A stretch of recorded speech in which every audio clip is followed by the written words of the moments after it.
Hello, you wonderful people of the internet. My name is Justin. I'm also known as Cinemaverick. You may know me from my website, and if not, that's okay. I'll be providing that in the video description below. Anyway, I'm here to tell you about my upcoming project. Now, a little while ago, I finished up a project for my blog, which is now my website. That was the Best Picture Countdown, in which I watched and reviewed all 86 Best Pictures. Which was quite a feat, if I do say so myself. So, you know what, I figured it was time for a new endeavor, and preferably a shorter one. And I thought, well, my most anticipated film of the year is, of course, Inherent Vice from Paul Thomas Anderson, so why not give myself an excuse to catch up on the filmography of this writer-director? So, yeah, that's what I'll be doing. And it will be called the Paul Thomas Ander-Thon, because apparently I like saying marathon titles with a lisp.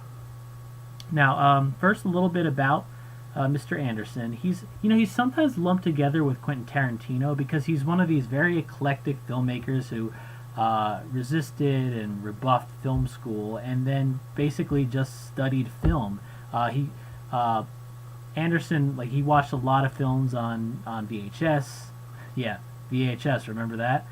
And he would listen to director's commentary. He'd read a lot of film-related media. So he really did school himself, just not officially. He didn't really do a ton of film school. I think he did maybe 2 days at NYU before dropping out. So, but you know what? He's still, in spite of that, probably one of the most acclaimed directors working today.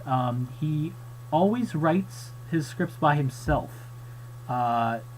Most of it is original material. Some of it is adapted, usually loosely from either a novel, like Inherent Vice is based on the novel by Thomas Pynchon.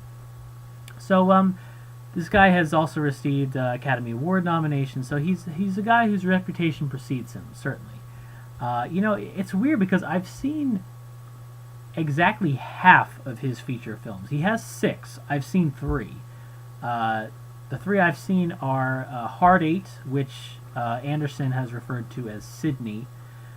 There'll Be Blood I've seen, and The Master. All of those, I'm a huge fan of all those, especially those last 2 I named.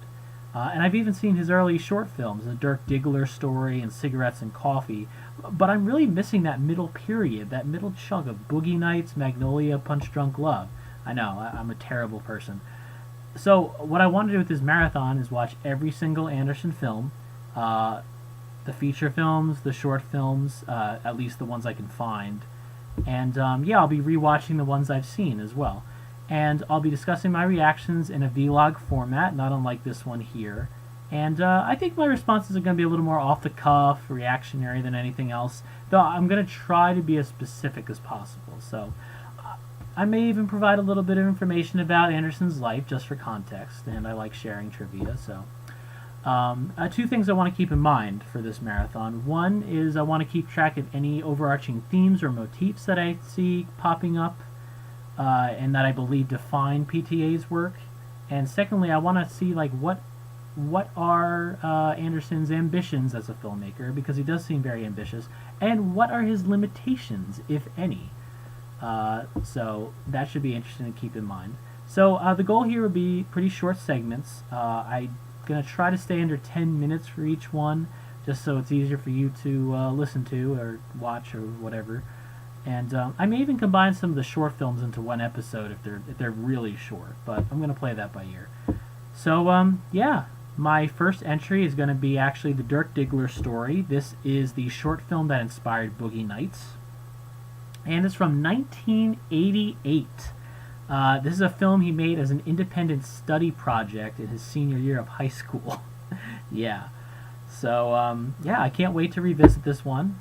And I guess that'll be it for now. So, thank you for watching, and I'll see you soon.